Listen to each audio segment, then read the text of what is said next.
On October 21st, German Bishop Franz Josef Overbeck of Essen held a press conference on the Synod on Synodality, wherein he spoke about the German Church's synodal way, a program for imposing gay marriage, women's ordination, and gender ideology upon German Catholics. Overbeck justified these innovations with an appeal to the social context of contemporary German society, which he characterized as post-secular. The bishop said that the new context required an entirely different framework for discussion, as basic concepts taken for granted by previous generations have become unintelligible in modern Europe. For example, the soul, the church, or even Jesus Christ himself. I am reminded of a Dutch girl I once knew who told me she'd never seen anybody pray. I even took her to a Catholic church, and she didn't know what an altar was. Looking towards the sanctuary, she pointed at the altar and said, "What is that thing?"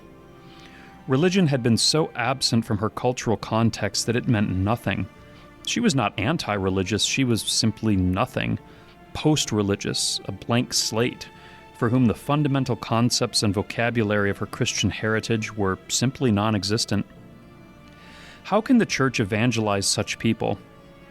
I found Bishop Overbeck's answer to this very telling. The bishop essentially said that the Church has to set aside its tradition in order to address these issues in a new context. But the most interesting statement was the following. Overbeck said that if the Catholic teaching is in contradiction with the signs of the times, then nobody is going to be convinced by the Church's guidance. The phrase signs of the times has become a kind of progressive dog whistle. Like other such phrases, including peripheries, accompaniment, and the Holy Spirit, it has become amorphous, meaningless, as fluid as the gender progressives invoke it in order to redefine. The danger in these phrases is that they mean nothing, imply nothing, argue nothing. Their power is in their vague appeal to emotion and religious symbolism as justifications for changes that could not be justified by reason or theology. They are used as Rorschach ink blots, holding no meaning save what their user intends to impose upon them. The gospel phrase, signs of the times, caught my attention because it has a very long pedigree in modern Catholicism. If this phrase sounds familiar, it is because it was used by none other than Pope John XXIII in the 1961 Apostolic Constitution Humanae Salutis, in which he announced the Second Vatican Council. In this context, Pope John used the phrase to denote the secular developments in human society that he believed indicated the time was ripe for an ecumenical council. Pope John also uses the term in his 1963 encyclical Pacem et Terris in reference to the growing preference for international arbitration to settle disputes between countries. The phrase signs of the time is used 4 times in the documents of Vatican II. It is applied to the modern enthusiasm for ecumenism, the enshrinement of freedom of religion in civil constitutions, and the Church's duty of scrutinizing contemporary events in light of the gospel. Presbyterorum Ordinis interestingly notes that the signs of the times must be discerned by the clergy through sincere listening to the desires of the laity. The conciliar era use of the term, therefore, seems to signify something like the Church's obligation to consider, interpret, and engage with current events in light of the gospel. While it's questionable whether this corresponds to how Christ used the phrase in the Gospels, it is at least a coherent interpretation and not necessarily objectionable. The term quickly became a favorite of conciliar apologists, reappearing in multiple papal documents, speeches, and even in the Catechism of the Catholic Church.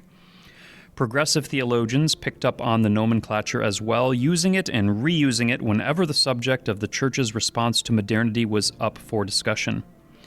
The usage of the term expanded, however, until its meaning shifted. No longer was the Church to scrutinize contemporary events, but rather she was to be instructed by them, assuming the role not of ecclesia docens, but ecclesia audiens, the Church listening. This interpretation of signs of the times has become so universal that it even has its own Wikipedia page, where the phrase is defined as the concept that the Church should listen to and learn from the world. The Church should always be cognizant of what is going on in the world and address it in light of the gospel, of course. But this is a far cry from learning from the world.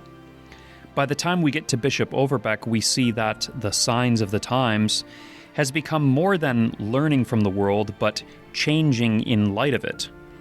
The term has become entirely inverted. Instead of engaging current events in light of the gospel, we must abandon our tradition to conform to the current world.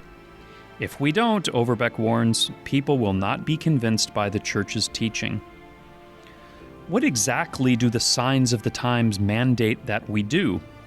This is where the concept becomes a Rorschach inkblot, as the answer is inevitably whatever is popular in current year.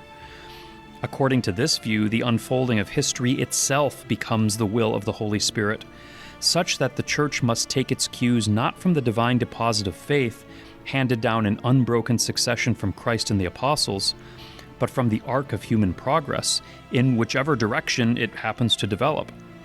The guarantor of truth is thus not the Church, but history. It is a kind of theological historicism. The gospel does not shape history, but is shaped and determined by it.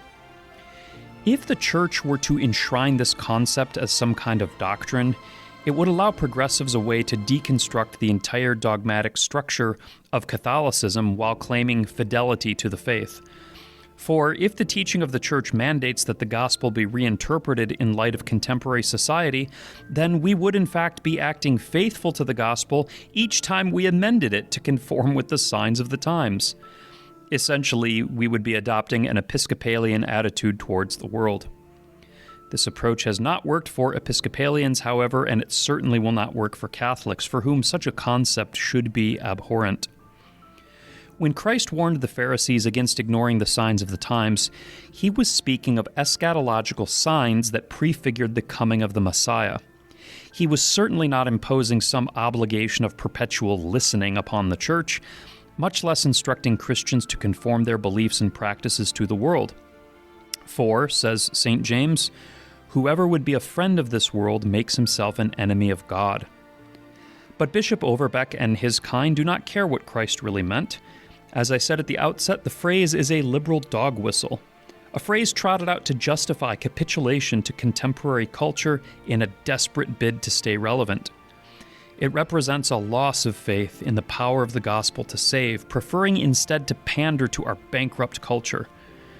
The Israelites were once chastised by the prophets for putting their trust in princes and chariots rather than the Lord, but at least the Israelites were putting their trust in something manly and impressive, princes and chariots, whereas our prelates are simply simping for the gender-fluid pronoun gang. Absolutely pathetic. Of course, it won't succeed. These prelates are in the bargaining stage of grief, hoping to eke out a few more measly years of relevance by this compromise. But a church that yields to the world is a church that is irrelevant. As G.K. Chesterton famously said, "I don't need a church to tell me I'm wrong where I already know I'm wrong. I need a church to tell me I'm wrong where I think I'm right." One final observation.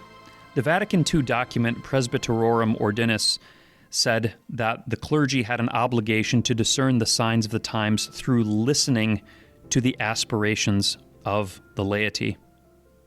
If Vatican II is correct, that the signs of the times and the will of the Spirit should be discerned by listening to the laity, then if anything, it behooves the Church to listen to the aspirations of the laity when it comes to their demands for the traditional Latin Mass.